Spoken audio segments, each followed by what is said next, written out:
Welcome to the Let Me Bend Your Ear podcast. My name is Frank. I'm the host of the show, and thank you for joining me. If this is your first time listening to the podcast, thank you for checking it out. If you're a return listener, thanks for coming back. As I've been doing in my previous few episodes, I have been recording live. So right now I am live on both Facebook and Twitter. So again, hi everyone on Facebook. Hi everybody on Twitter. On Twitter, you can follow the show at Bend Your Ear Pod. On Instagram, you can follow the show also at Bend Your Ear Pod. The email for the show is bendyourearpodcast@gmail.com. The Facebook page, if you're watching live now or if you watch the videos later, is www.facebook.com/letmebendyyourear. The YouTube channel is Let Me Bend Your Ear Podcast. So if you are a regular listener to the show, or if you sample the show and like what you hear today or see today, I would please ask if you do a couple of things for me, which would be extremely helpful. One, if you could like the Facebook page and subscribe to the YouTube channel. My attempt in the last few months is to aggressively try to grow the show and get more listeners and viewers to both the YouTube channel, Facebook, and on the original podcasting feed. So if you could do that, I'd appreciate it. The second thing I would ask, if you could, is to rate and review the show if you listen through the audio feed. So specifically Apple Podcast, but if you listen anywhere else, the show's available on Apple Podcast, Google Podcast, Spotify, Stitcher, TuneIn, Castbox, and Amazon Music. So if you listen on any one of those platforms, if you could rate and review, hopefully you give it 5 stars. And the reason I ask that, if you listen to any other podcasters, whether they're big or small, they'll ask this a lot. And the reason that you get this request a lot as a podcast listener is the more ratings and reviews that any particular podcast can obtain on a platform, what that does is the platform will raise the profile of the show in searches. So if someone is looking for a new podcast or have never had podcast or tried podcast before, and they're searching for a specific genre, whether it's true crime or sports or movies, if you have the more ratings and reviews that a podcast has, the higher they go in that search result. So hopefully, if I can grow the show when people are looking for a new podcast about movies, sports, or politics, this show will get up there and give them a chance to look at it, because obviously as an independent podcaster, that's really your only method of getting the word out about the show and growing the show. So obviously you have celebrities and people that do large podcasts, so they'll have a built-in audience that'll be able to go to the podcast because they know about it. So this is the way for independent podcasters to kind of break through and try to get some additional audience members and fans. So if you could do that, I would appreciate it. Again, just rate and review if you like what you hear. The other thing I would ask to do, and this is actually even easier and quicker, if you happen upon one of these videos, one of the previous videos I've recorded of the show, or if you listen on the audio feed, if you see my post on social media on Facebook or Twitter or Instagram, please retweet. If there's a particular show that you liked, if you like the show overall, if you can just retweet my tweets. I tweet pretty much every day regarding either a new episode or promoting the episode that I've just recorded. If you could just like them and retweet them specifically, that's another good way for new audience members to find the show. Because you know your friends, you know what your friends like, what they don't like. This podcast, if you listen to the promo, when you hear it, it says movies, sports, and politics. So as I've stated in the last couple of episodes, if you haven't listened, I have no problem repeating that. This has really become a movie podcast for the most part, with some sports sprinkled in. I am still very passionate about politics. Unfortunately, the political environment as it is right now is something that's kind of turned me off. I will eventually comment on politics again. I have to find a way back in, to be honest with you, in the audience. And if I can't find a way to be a way back in that makes me engaged and want to create a show about it, then I'm not going to do it. I will at some point. Just so you know, when I do go back to politics, when I was doing it before, I was coming at it from 2 angles. One, as a completely nonpartisan.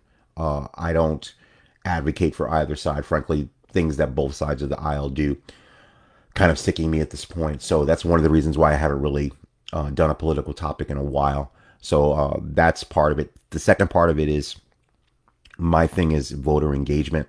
I think we as the voters have to do a better job of engaging and being involved in the process. Because as I've stated before, we kind of get what we deserve in our politicians if we choose to not engage, choose to not advocate for candidates that we think are going to do a great job, and kind of just leave it to the next guy or the other person. You get what you deserve. So unfortunately, that's what ends up happening. But again, eventually I will get back to politics at some point. It's just not something I'm interested in doing right now, to be honest. But again, it's going to be movies, which is my number one passion, and sports sprinkled in, which is probably my second passion, and more specifically sports, football. I'll talk about other sports, but to be honest, my main passion is NFL football. As you can see, my Buccaneer shirt on here. So again, follow the show, like and retweet my tweets if you can, and like I said, share it with your friends, people you think that would be interested in the podcast, and then also if you could rate and review. That's really, really important. Again, I can not stress that enough, and if you do that, I really, really appreciate it. If you want to email me about the show, comments, suggestions, feedback, the email is bendyourearpodcast@gmail.com. Again, that's bendyourearpodcast@gmail.com. All right, so today's episode 70, I am going to be reviewing, I'm excited about this episode. I'm going to be reviewing a film by Stanley Kubrick.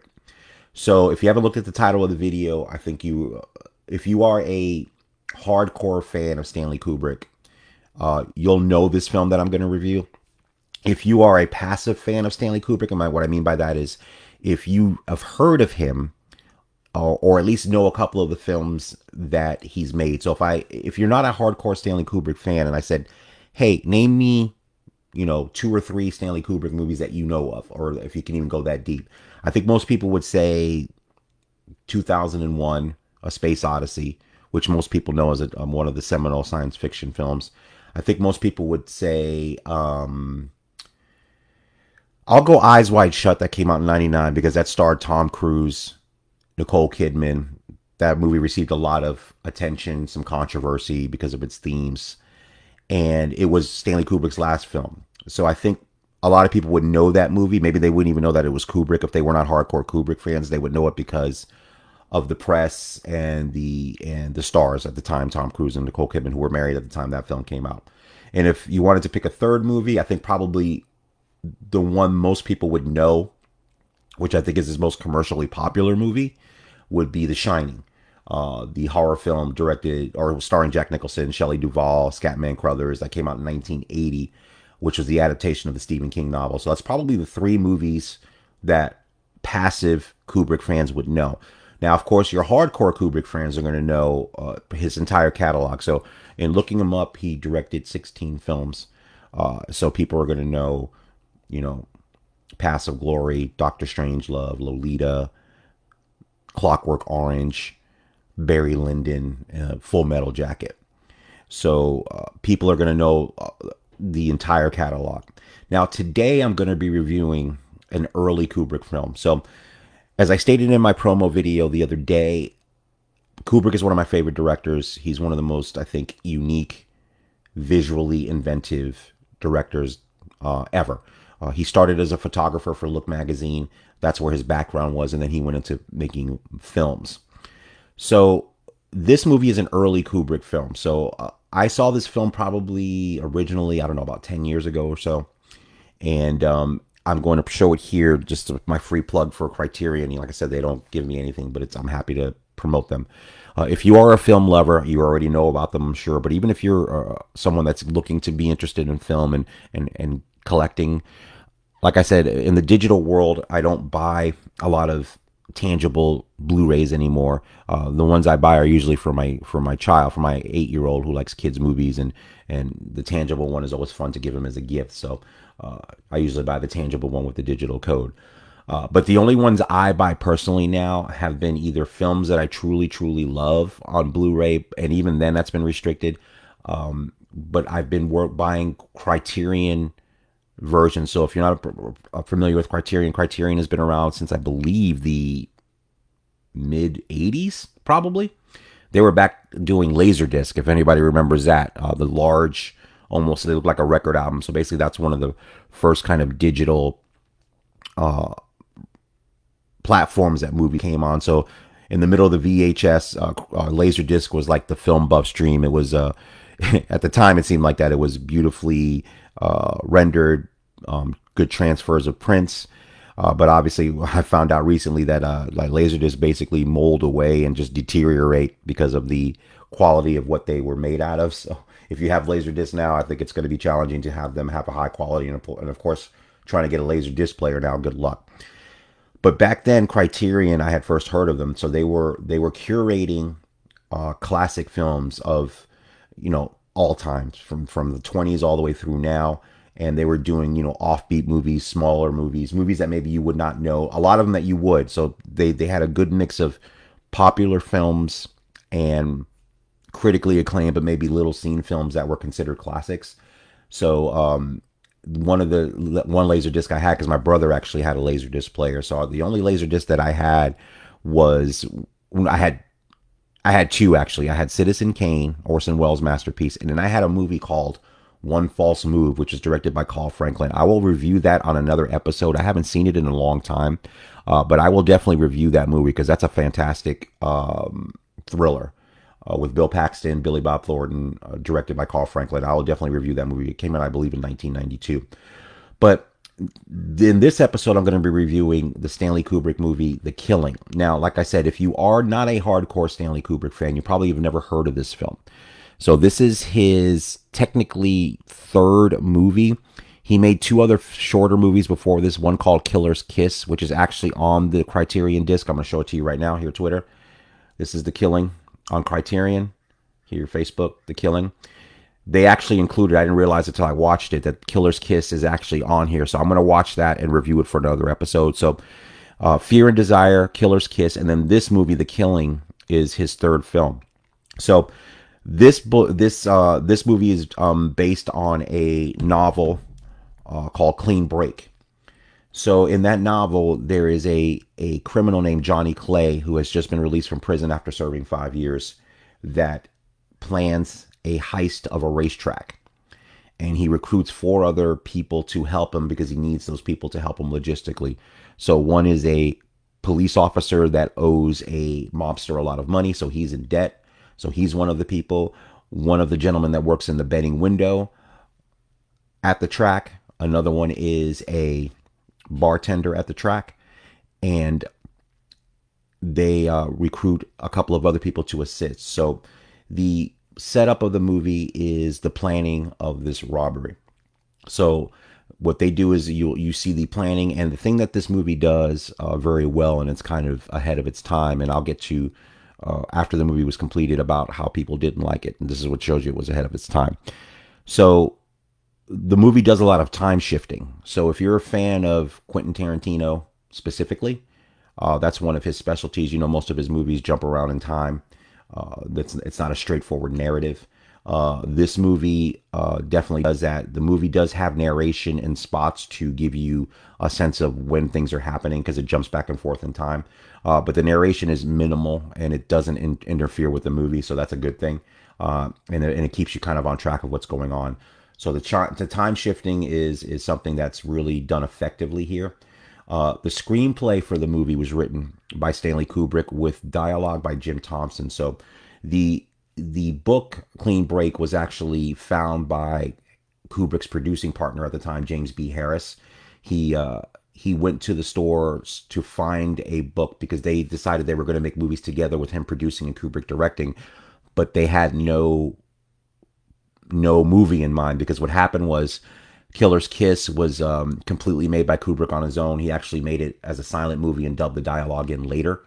And it's considered, I guess, a minor Kubrick film, but the thing that was important for them was United Artists was impressed with the work. And based on that, they said, hey, next time you want to make a movie, we'll do it. So he hooks up with James B. Harris, and they have no idea what to do. So he goes to the dime bookstore to look for things that would look like to be a good movie. He finds this movie, Clean Break, by Lionel White. He reads it. He loves the story. He loves the structure. Gives it to Kubrick. Kubrick reads it and immediately says, yes, I'm in. So Kubrick is writing the screenplay, and Kubrick tells Harris about author Jim Thompson, who's written several kind of those pulp novels that are popular at the time. And what Kubrick liked about Thompson was that Thompson was really good with dialogue in that genre. So The Killing is I guess it's a noirish kind of film. I don't know if it's a strictly film noir. The basic structure of film noir, you have the femme fatale, dark subject matter, shady people. So that's The Killing has that. I don't know if it's a straight film noir, but Jim Thompson's dialogue in his novels, Kubrick was a big fan of.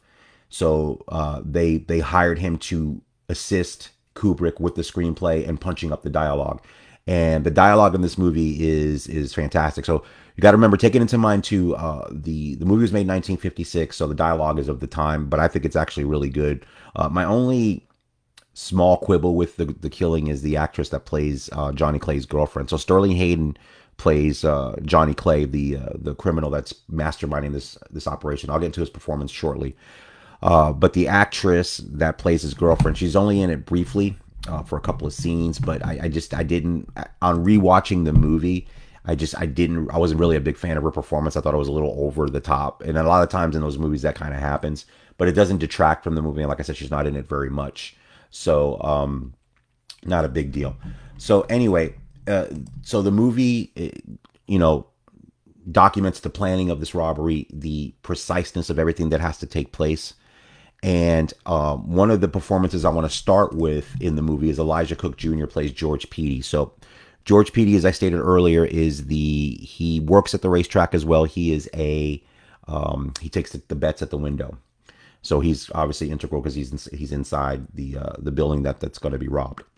So as you see his character, you see his character's married to a woman, very attractive blonde. You can see that their marriage is not very happy. You can see that she basically feels like she's stuck with this guy. He's kind of a, very nervous, very skittish type of guy. And as he's having a conversation with her in their just, kind of mundane way, he lets it slip that something is going to happen big that's going to get them money. He doesn't get more specific than that, but he tells her, and his wife Sherry, played by Marie Windsor, who does a great job here, is like, oh, so in a lot of these noir movies, and which is great about The Killing as well, is you start to see, and even movies that are out of that genre, when some of the most great movies are movies where you have a brilliantly executed plan, but of course the human factor kicks in and things start to go wrong because of the human factor. So obviously George spilling the guts kind of on what's going on. He doesn't tell her what's happening, but he lets her know that something big is coming up in the very near future. So of course this, affects what happens in a very negative way. I'll just leave it at that. I don't want to give too much of the movie away. But the time shifting technique that Kubrick uses here is great because what he does is he tells the story from each character's point of view. So you get to see each character highlighted in the time jumps to see where they fit into the bigger puzzle and what the plan is to rob the racetrack. So that's a fantastic device. The cinematography is fantastic. Now, this movie was made, the original budget of the film from United Artists was $200,000. So James B. Harris, the producer, had to come up after they budgeted the film out. So after, what a producer does, one of the main jobs is, there's a lot of jobs a producer does. And a lot of times that title is a, what's the word I'm looking for? In name only. If you own a property, if you have a contract with someone that owned the rights to a particular property, you'll get the executive producer credit. So that basically gives you a credit on the movie, so you get a paycheck or a kick in of the money. But in this case, James B. Harris was an active producer, and the most active producer role in this sense is coming up with the financing for the film. So basically, United Artists told James B. Harris and Kubrick, look, we'll give you $200,000 to make this movie because you're hiring Sterling Hayden, who at the time was a character actor, not a huge actor. They wanted a larger actor, Victor Mature, at the time, who was a big-time actor who had been available in 18 months from the time they were going to shoot. And Kubrick and Harris wanted to use Sterling Hayden. So they said, that's fine, but then you're only going to get $200,000. So once James B. Harris mapped out the budget, it ended up being $330,000. So he had to come up with another $130,000 so they could shoot this movie, because he knew, and I think Kubrick knew, that if they tried to shoot it for the $200,000, it would look terrible. And this was their first big movie. James B. Harris specifically, and Kubrick's first big movie with a studio. That if this movie failed, that they would pretty much be done. So Harris came up with 80,000 on his own that he had, and then he borrowed the rest from his dad to get the movie made. So kind of the what you see in movies when people believe in themselves, but they knew they needed that budget, so they took that money, went to California, shot the movie. And the cinematography, going back to that, the you can see the techniques that Kubrick uses. There's several scenes because this takes place in, and even though they shot in California, it takes place in New York, and you can see there's a lot of shots in apartment buildings, and there's great tracking shots where characters are walking from room to room through the walls, and the camera is following them and tracking them. So you can see in this movie just some of the techniques that Kubrick uses. He uses a lot of not a lot of, but there's a lot of when characters are walking and they're tracking, and just it's beautifully shot. And even though it's a lower budget film, you can see the techniques that Kubrick uses in this film, and you can see the things that he'll use later on in his more elaborate films. Now, the performance of Sterling Hayden is the main reason to watch this movie. Now, when I watched The Killing 10 years ago or so for the first time, I had never really seen Sterling Hayden before. I know he was a character actor. The only movie that I knew him from was his small part in The Godfather.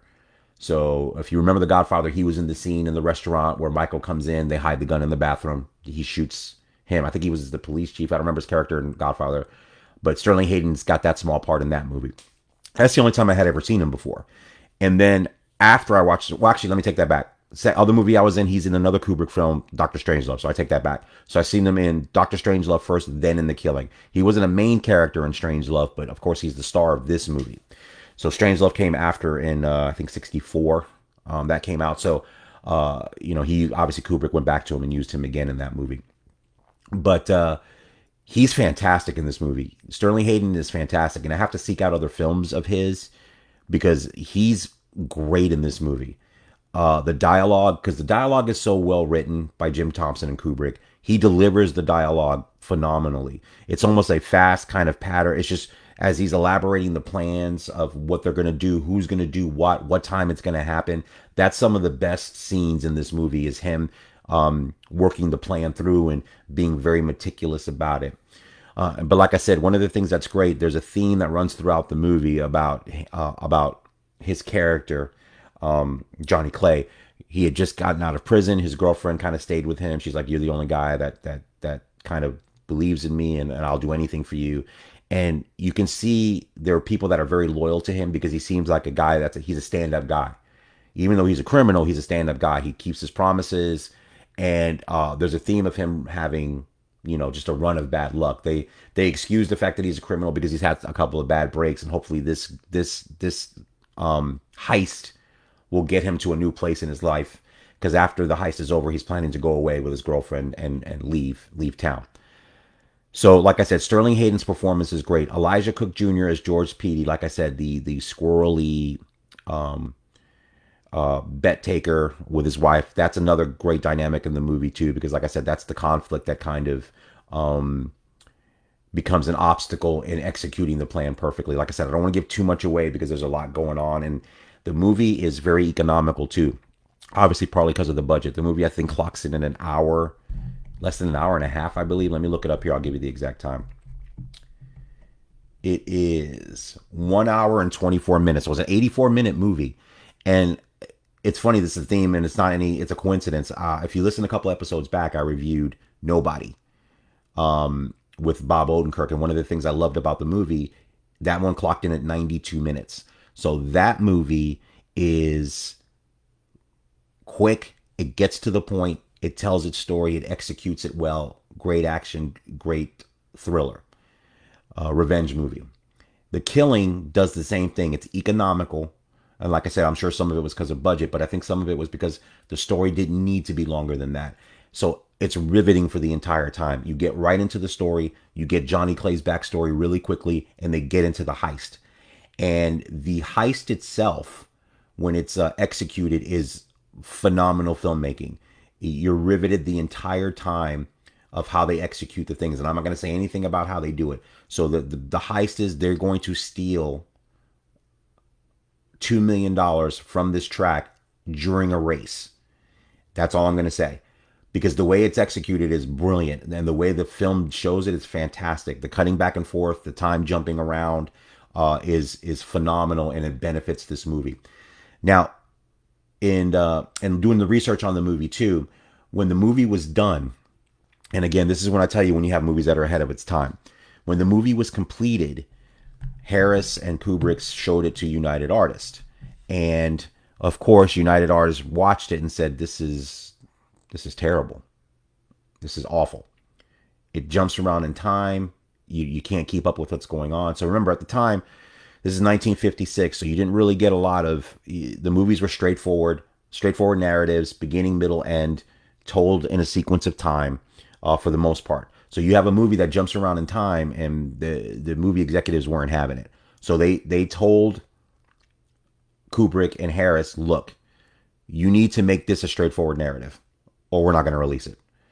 So they go back to New York, they recut the movie, they re-edited it to make it follow a sequence, a more conventional sequence of events. So they watched the finished cut. When they recut it, they both looked at it, and it was awful. They're like, this is awful. This is not the movie we wanted to make. And Harris brought up the great point. He told Kubrick, and I think Kubrick agreed. It's like, look, the reason we loved the book to begin with was because it jumped in time and it told the character story. That's the only reason why we picked this book. We're taking what made the book fantastic and stripping it out of the movie. So after they cut it, they just went back to the original version, and they went back to United Artists and said, look, this is the movie we made. This is it. Take it or leave it. So United Artists released the film, and the film did awful. It was basically dumped out there into the marketplace. It didn't do well. The only good news about it, though, which happens a lot with movies that don't do well at initial release for various reasons, the critics loved it. The critical reviews on the movie were fantastic. And because of that, and this is where critics are important. I know, people knock critics, and sometimes even I knock them as well. But this is where critics are important.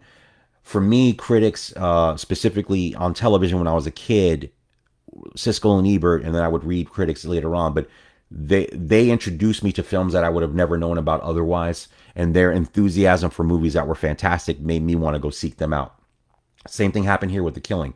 So not that the movie became a box office hit, but the critical review made people take notice of Stanley Kubrick as a new, promising young director, because he was 28 when he made this film.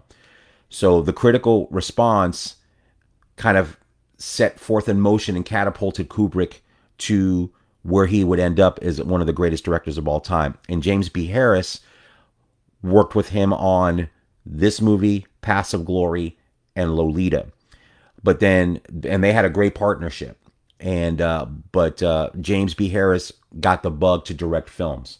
So he finally made a decision to go branch out on his own so he could become a filmmaker. And then the partnership with Harris and Kubrick dissolved because he wanted to be a filmmaker. Under great terms, they remained friends, and James B. Harris produced and directed sporadically. He actually directed a movie I saw, which I didn't really make that connection, Cop, with James Woods, that came out in 1988. The last film I think he directed was Boiling Point with Wesley Snipes, that came out in 1993. He directed a movie in the I think mid 60s with Sidney Poitier. So he became a sporadic filmmaker, but that partnership was very fruitful for both of them. And I watched an interview with Harris talking about that with Kubrick. But The Killing is an important film for Kubrick because of that. It kind of launched his career. So again, let me go back to the performances of Sterling Hayden, who's phenomenal. And like I said, Elisha Cook as George Peaty's phenomenal too. His kind of pathetic character, and just, his insecurity, and the fact that he's with a woman that, he in the movie he has no business being with and doesn't want to really be with him. His performance is really, really good. There's other good performances in the film as well, but those are the main two. And like I said, the movie clocks in at 82 minutes, and it's as brisk and it moves fast. The dialogue is great. The cinematography is great. It's a great heist movie. So I would highly recommend it. And I would highly recommend it because especially if you're, and one thing I love about The Killing is, I know Kubrick gets criticism from film buffs that think his movies are, what's the term I hear a lot? That they're very sterile, very meticulous. And I think meticulous true. I never thought the Kubrick movies were sterile. and I've heard other critics say this, and I think it's the best description of Kubrick's movies. There's something about them that makes you have to that you can't stop watching them, even if you don't love the movie as far as story wise or acting or whatever issue you may have with the movie. The one thing you can never say about a Stanley Kubrick film is that it's not visually arresting and just keeps you hooked in. Now I have a higher opinion of his films than that, but I know the critics of that say he's just there's not a lot of emotion, there's not a lot of that in the movie, that it's more about technique and composition of shots and camera work, and which is great, but you want a story. And I don't disagree. I mean, I want to be engaged in the movies I'm in. I'm engaged in Stanley Kubrick films, so I don't agree with that assessment. But what's great about The Killing is even if you're not a fan of Kubrick's later films, or if you've seen them and not been a fan, this is a great movie to watch. And if you're not a Stanley Kubrick fan or haven't really seen his movies, and maybe I wouldn't recommend you start with something like A Clockwork Orange, which I think is a phenomenal movie, but it's not for everybody. It's definitely not for everybody.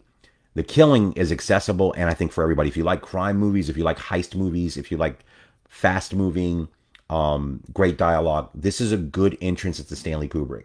I really think if you haven't seen his films or not been a fan of his later films, this movie is fantastic, and I would highly recommend any film lover watch this movie if you haven't already seen it, or if you have seen it even, revisit it.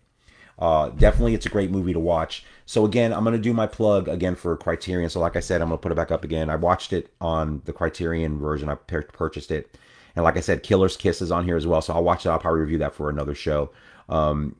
I'm actually going to do Blind Spots. I talked about it here, but if you want to pick it up, it is available. I just got it this about a week ago, so definitely pick up The Killing. If you're a Stanley Kubrick fan, if you're a movie fan, it's worth it, and it's a fantastic film. It's great. So I will do Blind Spots with Stanley Kubrick. So now that I have Killer's Kiss, I have two blind spots. Oh no, excuse me, I have three blind spots left for Kubrick. I have to watch Fear and Desire. I have to watch Killer's Kiss, which I have here. I'm going to find Fear and Desire. I don't know if it's available anywhere. And my other blind spot for Stanley Kubrick is Barry Lyndon. So that's the film that came out, I believe, in '75, starring Ryan O'Neal. And I know that film is known, it's a period movie, and it's known for the lighting and the camera work. So the movie set in the past before electricity, obviously. So all the scenes, from what I'm aware of, were shot, anything in candlelight was shot with natural light. So there's scenes in candlelight that are beautifully, I'm sure, beautifully composed, because that's what Kubrick is known for.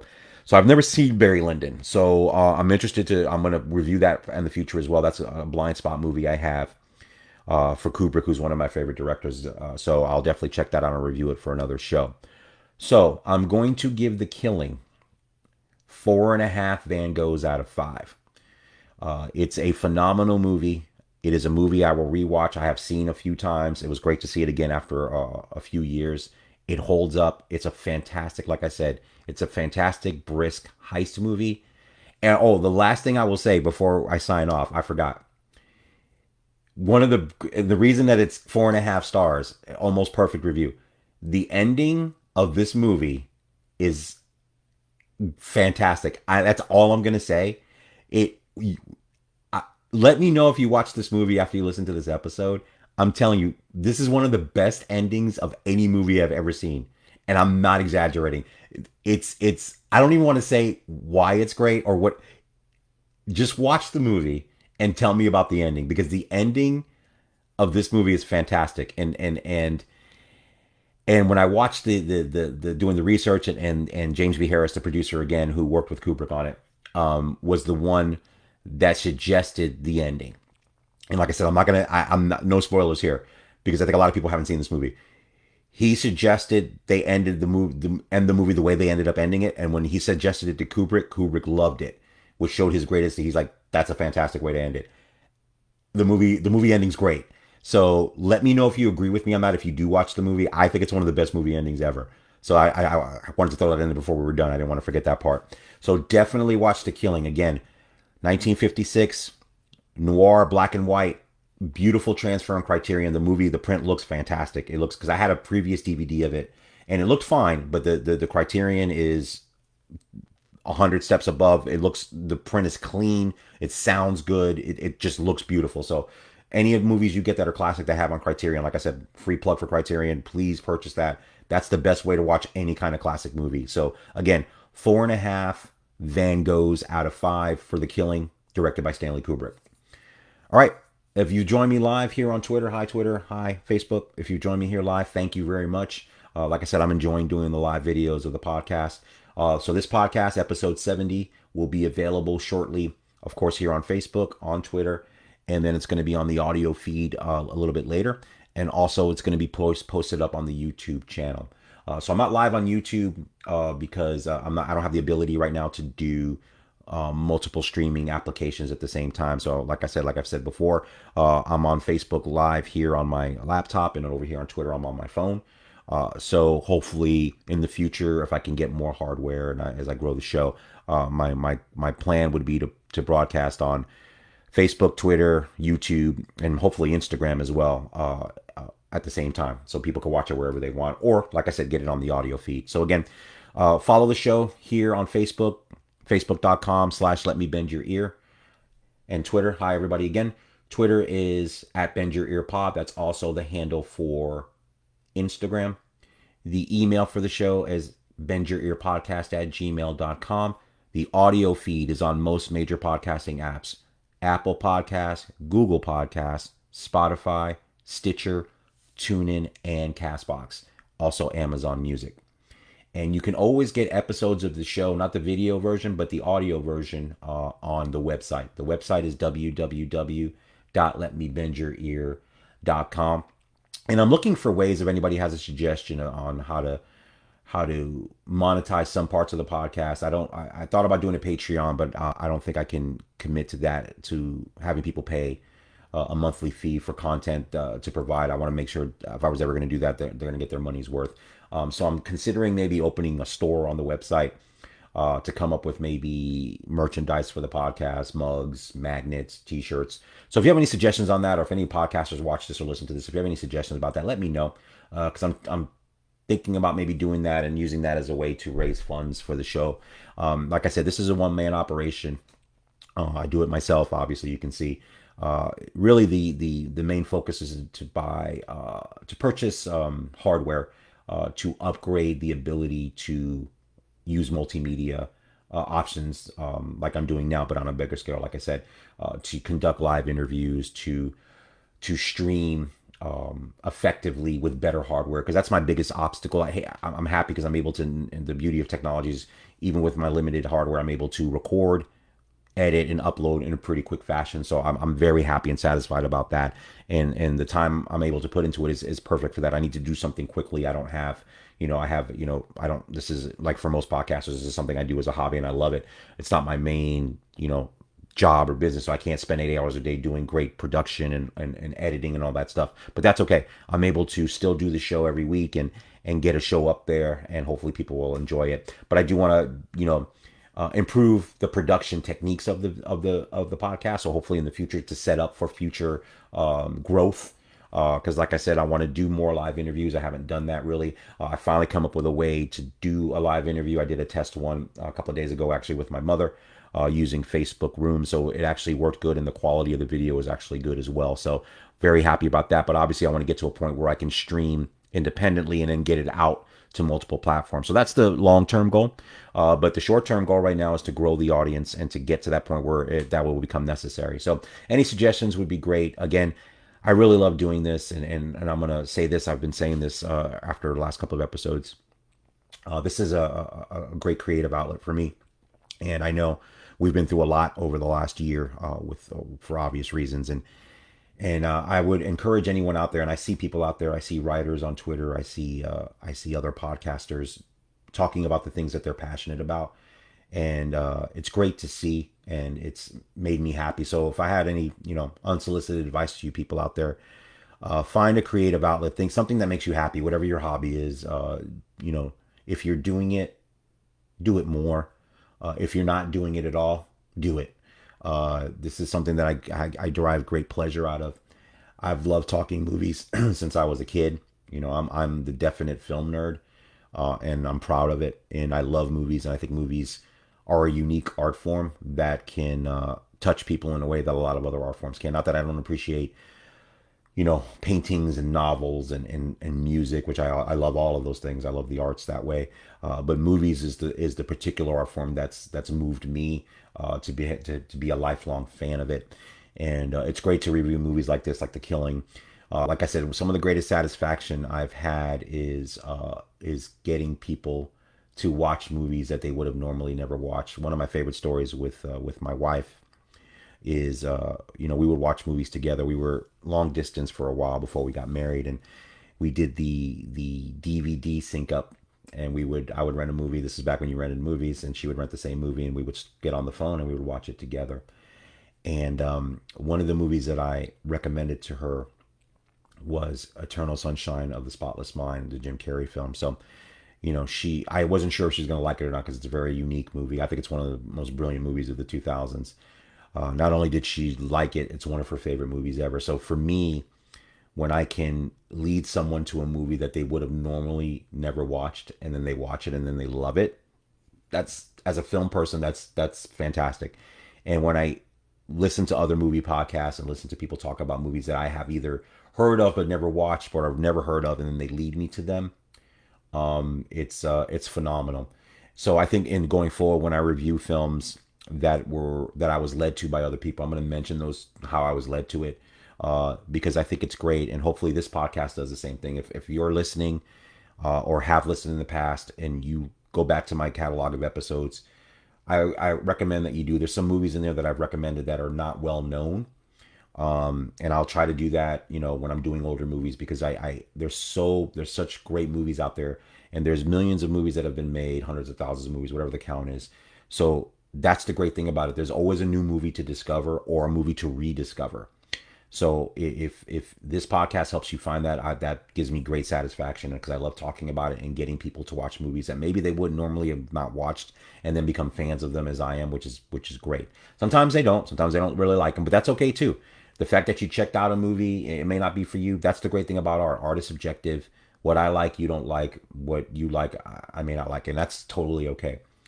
So again, please follow the podcast on Twitter at BendYourEarPod, Instagram also at BendYourEarPod, Facebook, facebook.com/LetMeBendYourEar, YouTube, Let Me Bend Your Ear podcast. And again, please, if you can, if you listen on the audio feed, please rate and review. Again, this is a huge factor in getting exposure for the podcast. It's super easy to do, and I would be greatly appreciative if you do that. And I want to thank the people that listen to this show regularly. I appreciate it. Even if I don't hear from you and you don't contact me, I see when downloads happen. I am appreciative of every single download that I get. So I want to, whether it's one, whether it's 10, whether it's, I don't care. One is, I'm appreciative of. That means somebody has at least checked it out. If you've checked it out, I really appreciate it. And I want to thank you from the bottom of my heart. It makes me feel great that you checked it out. If you've become a regular listener, thank you too. I'm glad that you're getting something out of this, out of the content that I'm creating. That's hopefully helping you pick a new movie that you hadn't seen, or make your decision on, spending money on a movie. So I really appreciate it. But again, I do this because I really enjoy it. I enjoy it. I do want more listeners. I do want more viewers. But at the end of the day, this is something that I enjoy doing. So it's just easy for me, and I love it. And the fact that you've checked it out or have continued to check it out is just great icing on the cake. But thank you. And again, if you do like what you hear, please share it with your friends on your social media. Again, that's another way you can really help the show. So again, thank you for listening and joining me on the Let Me Bend Your Ear podcast. This is episode 70, The Killing, directed by Stanley Kubrick. Again, 4.5 Van Goghs out of 5. Definitely check out this movie. And I will see you next week with another new episode. Everybody, have a fantastic week. Take care.